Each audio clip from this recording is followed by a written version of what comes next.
그렇다면 실제로 개도국에서 우리가 제외될 가능성은 어떤지, 또 제외가 되면 어떤 영향이 있을지, 그리고 트럼프 대통령의 의중은 뭔지 취재 기자와 조금 더 자세히 짚어보겠습니다. 안지혜 기자 나와 있습니다. 자, 안 기자.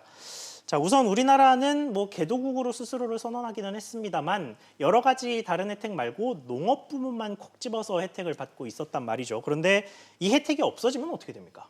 만약 그렇게 된다면 그간 우리가 받아온 관세 혜택이나 또 일부 농산물에 지급해온 보조금 지급 등이 제한이 될 수 있습니다.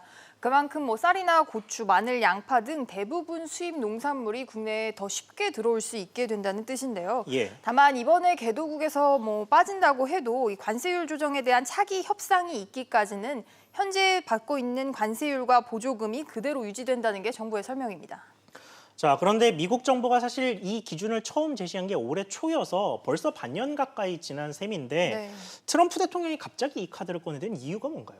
아무래도 내년에 미국에서 있을 대선, 그러니까 트럼프 입장에서는 재선이 최대의 관심사이기 때문에 중국 압박용으로 내놓은 것이라는 게 대체적인 해석입니다. 마침 내일부터 재개되는 미중 간의 무역 협상을 앞두고 중국을 압박하기 위한 것이라는 뜻입니다. 전문가 이야기 들어보시죠. 예.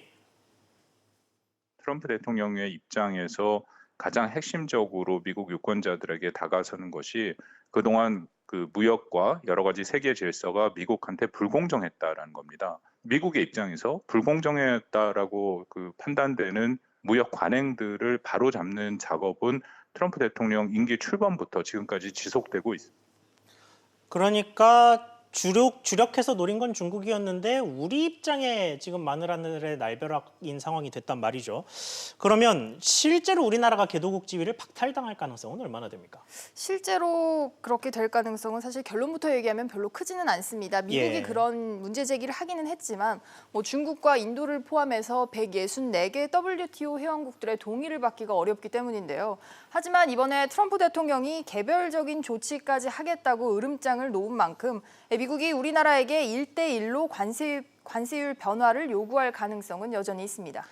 그렇군요. 안 기자 이야기 잘 들었습니다.